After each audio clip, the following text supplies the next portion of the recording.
Trigonometry से हम लोग क्या समझते हैं, ट्रिग्नोमेट्री का मीनिंग क्या होता है और ट्रिग्नोमेट्री कितने वर्ड से मिलकर बनती है, इन सभी चीजों का आंसर मैं आज इस लेक्चर के अंदर देने वाला हूं। I request you that if you haven't subscribe, like share and definitely subscribe to see more videos like this so that you get the notification of the upcoming videos first. Without wasting time, let's get started. Trigonometry. Trigonometry का मतलब होता है TRIGONOMETRI।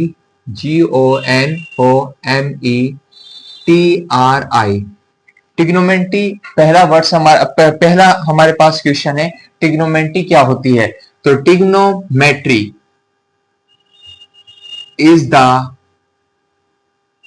branch of mathematics। Mathematics की क्या होती है? Branch होती है। मैथमेटिक्स ट्रिग्नोमेट्री जो है मैथमेटिक्स की ब्रांच होती है, जिसके अंदर हम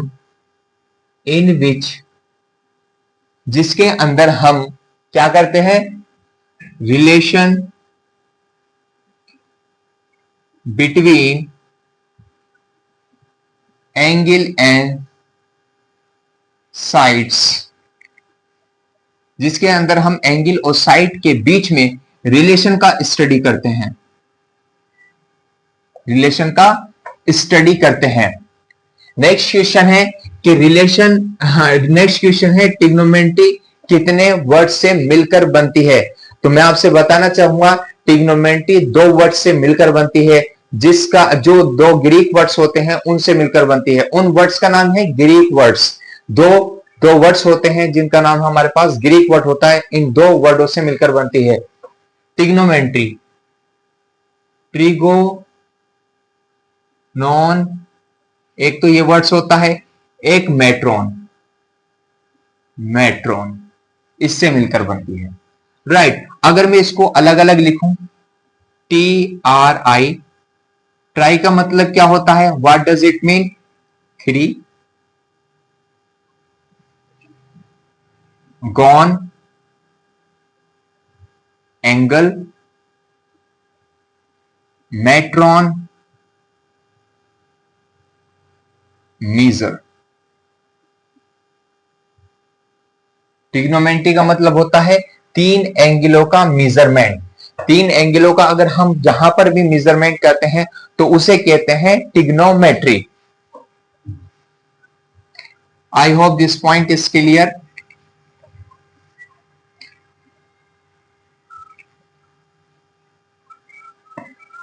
नेक्स्ट क्वेश्चन है आपका, ट्रिग्नोमेट्री किस पर टिकी हुई है? ट्रिग्नोमेट्री जो है राइट एंगल ट्राइंगल पर टिकी हुई है। अब राइट एंगल ट्राइंगल क्या होता है? राइट एंगल ट्राइंगल जो होता है भैया, ऐसा ट्राइंगल जिसका एक एंगल 90 डिग्री होता है उसे कहते हैं हम राइट एंगल ट्राइंगल। क्या बोलते हैं? Right angle triangle. तो it is right angle triangle. तो इस पर हमारे पास ट्रिग्नोमेट्री टिकी हुई है। इसी से हमारे पास निकलते हैं 6 ट्रिग्नोमेट्री रेशियोज। क्या निकलते हैं? 6 ट्रिग्नोमेट्री रेशियोज निकलते हैं। तो यहां पर मैं आपको बताना चाहूंगा कि जो हमारे पास, आप कहेंगे कि सर परपेंडिकुलर क्या होता है, बेस क्या होता है, हाइपोटेनियस क्या होता है? तो मैं आपसे बताना चाहूंगा कि ये जो हमारे पास लाइन होती है जो ग्राउंड के पैरेलल होती है, इसको कहते हैं हम लोग बेस, और ये इसके जो परपेंडिकुलर, ग्राउंड के परपेंडिकुलर जो लाइन होती है इसे कहते हैं परपेंडिकुलर, और ये जो तिरछी लाइन होती है इसे कहते हैं हाइपोटेनियस। अब मैं आपसे बताना चाहूंगा कि जो बेस और परपेंडिकुलर होते हैं ये अकॉर्डिंग टू एंगल क्या होते हैं? चेंज हो जाते हैं। अकॉर्डिंग टू एंगल क्या हो जाते हैं? चेंज हो जाते हैं। और जो हाइपोटेनियस होता है ये चेंज नहीं होता है। आप एंगल कुछ भी लें तो उसके अकॉर्डिंग ये चेंज नहीं होगा, परपेंडिकुलर और बेस ही हमारे पास क्या होता है? चेंज होता है। जैसे फॉर एग्जांपल अगर मैं ये एंगल लेता हूं, अगर मैं ए एंगल लेता हूं तो इस एंगल के लिए इसके अपोजिट साइड जो होगी ये होगी इस एंगल के लिए परपेंडिकुलर, और ये जो लाइन होगी ये लाइन होगी हमारे पास बेस। तो ये किस एंगल की बात हो रही? ए एंगल की। अगर हम एंगल सी लेते हैं, ये वाला एंगल लेते हैं, तो इस एंगल के लिए परपेंडिकुलर इसके अपोजिट साइड ये होगी ए बी, और बेस क्या होगा हमारे पास? BC होगा। ये कॉन्सेप्ट हर जगह यूज होता है। हर जगह यूज होता है ट्रिग्नोमेट्री के अंदर, ध्यान से समझ लीजिएगा आप। तो यहां पर ए एंगल के लिए ये होगा हमारे पास परपेंडिकुलर, और ये क्या होगा हमारे पास बेस होगा। लेकिन अगर हमारे पास एंगल चेंज हो जाता है, जैसे ये सी है, तो इस सी एंगल के लिए परपेंडिकुलर होगा और ये क्या होगा हमारे पास बेस होगा। तो यहां से हमारे पास 6 ट्रिग्नोमेट्री रेशियोज निकलते हैं जो इस तरीके से हैं। देखो यहां पर लिखेंगे हम साइन ए, तो यहां पर लिखा मैंने साइन ए, तो एंगल यानी यहां पर होता है perpendicular upon hypotenuse, and cos A is equal to cos A is equal to cos A is equal to base upon hypotenuse. देखो मैंने आपसे बताया था कि अगर आप ए एंगल लेते हैं तो ये वाला एंगल है, तो इस एंगल के लिए परपेंडिकुलर ये है, तो परपेंडिकुलर क्या है आपके पास BC है, और हाइपोटेनियस कितना है आपके पास AC है, तो ये ए एंगल के लिए होगा। अब यहां पर कोस ए एंगल है, तो कोस ए एंगल के लिए ये क्या होगा बेस होगा AB, और हाइपोटेनियस कितना होगा हमारे पास AC होगा। tan A is equal to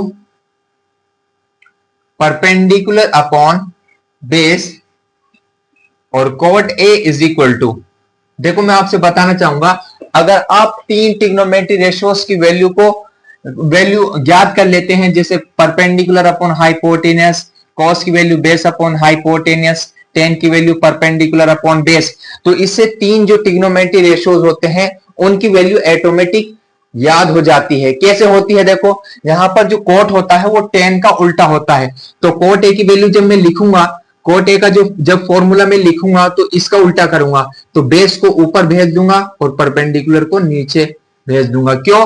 क्योंकि जो कोट ए होता है वो टेन का उल्टा होता है। इसके बाद आता है कोट ए के बाद आता है हमारे पास सेक ए, सेक ए होता है हमारे पास कॉस का उल्टा, तो कॉस की वैल्यू कितनी है बेस अपॉन हाइपोटेनियस, तो आप अगर सेक की वैल्यू यहां से लिखते हैं तो इसका उल्टा करके लिखेंगे hypotenuse upon base.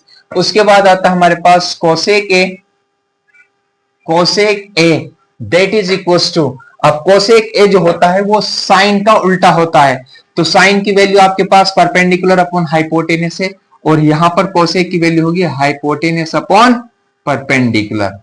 Getting the words? I hope this point is clear.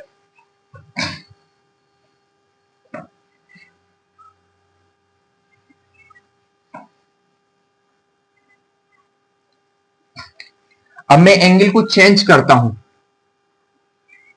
अब मैं एंगल मैंने साइन सी लिया, साइन सी क्या होता है हमारे पास, sine c perpendicular upon hypotenuse, तो एंगल को मैंने यहां पर चेंज कर दिया, तो इस एंगल के लिए ये क्या होगा परपेंडिकुलर होगा, और हाइपोटेनियस कितना होगा हमारे पास AC होगा।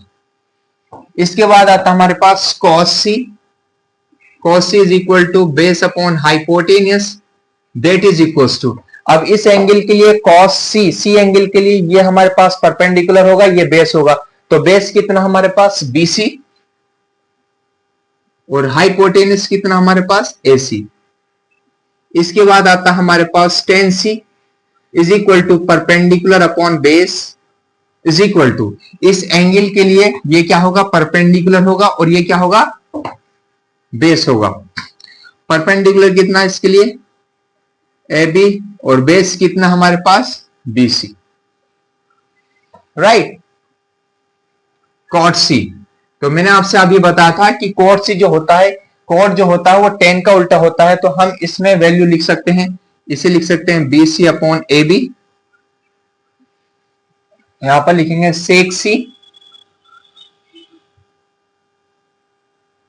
इज इक्वल टू, हमारे पास सेक सी जो होता है कॉस का उल्टा होता है AC अपॉन BC,